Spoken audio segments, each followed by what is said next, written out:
រៀបសួរក៏ដូចជាសួស្តីដល់បងប្អូនជាស្រឡាញ់អរគ្នាថ្ងៃនេះមាន mode cake game ច្រើនគួរសមដែលបានជូនបងប្អូនដល់គ្នានេះការខ្ញុំកំង2021សម្រាប់ជូនដល់ពុកម៉ាក់ហើយ birthday របស់គាត់ម្នាក់គាត់ចូលចិត្តកុកភ្ញៀវម្នាក់ទៀតគាត់ចូលចិត្តគាត់លឿងអញ្ចឹងយើងក៏ធ្វើការកំងឲ្យគាត់ដែរអញ្ចឹងថ្ងៃនេះគឺខ្ញុំបង្ហាញជាមួយនឹង cake ថ្មីដែលនឹងចាក់វាជាមួយនឹងការតែថ្ងៃនេះខ្ញុំពិសេសពីបងខ្ញុំឲ្យគាត់ជូនខ្ញុំទៅយកផ្ទាល់ដោយសារតែខ្ញុំចង់ធ្វើការមានការជាខ្លាំងដើម្បីយកមកដេកជាមួយនឹងខ្ញុំអញ្ចឹងហើយយើងក៏បានទៅដល់នឹងទាំង3នាក់ជុំគ្នាដើម្បីធ្វើការ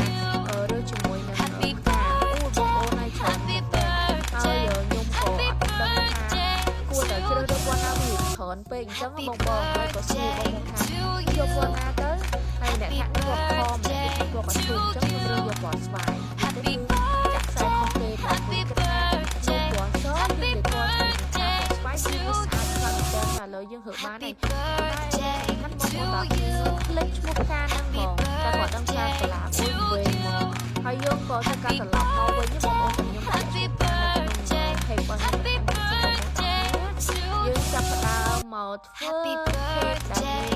លម្អជាមួយនឹងផ្កាហ្នឹងអញ្ចឹងបងខ្ញុំក៏ចាប់ផ្ដើមធ្វើការបៀកគ្រីមធ្វើការអីបន្ថែមទៀតបងប្អូនចេះបងប្អូនតែគាត់ថាពេលខ្លះចង់បានវីដេអូថ្មីជួយបងប្អូនអរគុណលើកហើយចង់ធ្វើខ្ញុំចង់ធ្វើអីចឹងណាព្រោះការពីក្មេងចូលចិត្តខាងតែចូលចិត្តខេកណាបងប្អូនប៉ុន្តែ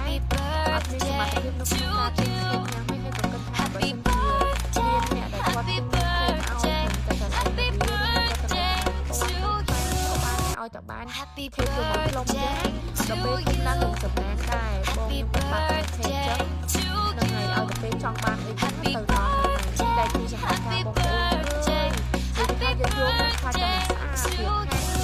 ពីនោះឥឡូវមកយើងចូលមកខេករបស់យើងវិញបងប្អូនអរគ្នាឥឡូវនេះបងខ្ញុំក៏ចាប់ផ្ដើមធ្វើការឆ្នៃម៉ូដបន្ថែមទៀតទៅលើខេកហ្នឹងបងគាត់និយាយថាគាត់ធ្វើយ៉ាងសាមញ្ញហ្នឹងខ្ញុំចង់បានម៉ូដអីញ៉ៃច្រើននេះយើងពណ៌ផ្កាទៅលើនឹងបន្ថែមទៀតបងប្អូនអរគ្នាសម្រាប់ម៉ូដនោះមកបងចង់កំងបានដែរក៏បានហើយតែបងធ្វើការកំងខ្ញុំមុនចឹងពីព្រោះខ្ញុំក៏អាចទៅកាប់ទៅចង់បានដល់ណាចាស់ខាងវិញឆ្នៃឲ្យបងឆ្នៃឲ្យស្គាល់ព្រោះគឺច្រើនណាស់ចង់បានទៅគាត់ឥឡូវយើងមកមើលខេករបស់យើងអូស្អាតទេពណ៌សទៅបងស្វាយពីស្អាត